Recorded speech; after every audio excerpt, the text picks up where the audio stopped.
اس video میں ہم یہ سمجھیں گے کہ منصوبات میں سے جو ایک تمیز ہے اس تمیز کا لغوی اور اصطلاحی مطلب کیا ہے، اور اس کی دو قسمیں ہیں وہ کون سی ہیں، اور اس کے جو تین اہم اصول ہیں وہ کیا ہیں۔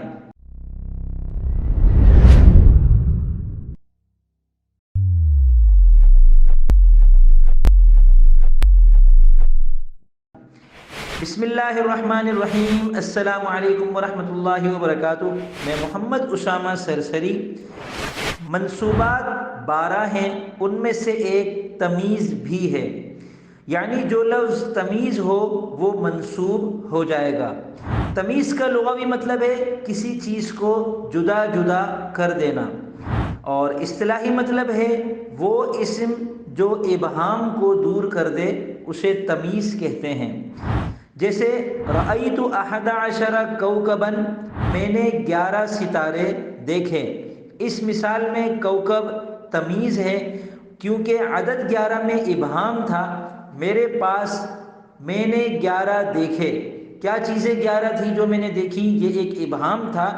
کوکب نے آ کر یہ ابہام دور کر دیا کہ میں نے جن 11 چیزوں کو دیکھا وہ 11 ستارے تھے۔ پھر تمیز کی دو قسمیں ہیں۔ پہلی قسم تمیز کی وہ ہے جو مفرد سے ابہام کو دور کرے، جیسے رأیت 11 کوکباً، میں نے 11 ستارے دیکھے۔ 11 ایک مفرد ہے، ایک لفظ ہے، ایک اسم ہے، اور اس میں ابہام تھا۔ کوکب نے آ کر اس ابہام کو دور کر دیا، تو اسے تمیز عن المفرد کہتے ہیں۔ اس کی پھر دو قسمیں ہیں، مقدار سے دور کرے، غیر مقدار سے دور کرے۔ پھر مقدار کے اندر تمام قسمیں آ جاتی ہیں، وزن سے ابہام کو دور کرے، ناپ تول میں ابہام کو دور کرے، عدد کے اندر ابہام کو دور کرے، اور ان میں سے پھر ہر ایک کی الگ الگ مثالیں بنتی ہیں یہ سب کے سب تمیز عن المفرد۔ تمیز کی دوسری قسم ہے نسبت سے ابہام کو دور کرنے والی تمیز، جیسے طاب زید علما، زید اچھا ہے علم کے اعتبار سے۔ تو اب اس میں طاب زید کا مطلب ہے زید اچھا ہے۔ یہ جو زید کی طرف اچھائی کی نسبت ہے، اس نسبت کے اندر ابہام ہے کہ بھئی ہر آدمی، کوئی بھی آدمی ہر اعتبار سے تو اچھا نہیں ہو سکتا۔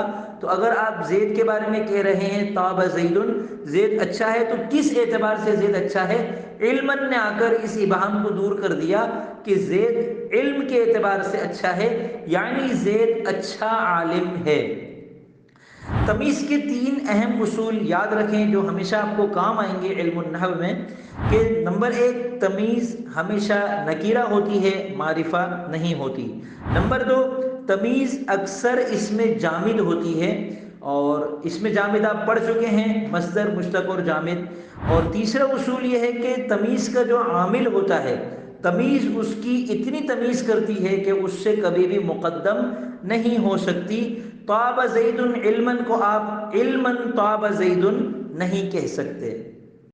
تو امید کرتا ہوں آپ کو یہ ویڈیو پسند آئی ہوگی اور انشاءاللہ کچھ نیا سیکھنے کو ملا ہوگا۔ عربی زبان، نماز اور قرآن کریم کو اچھی طرح اور تسلسل کے ساتھ سیکھتے رہنے کے لیے میرے اس چینل کو سبسکرائب کر لیں۔ فی امان اللہ۔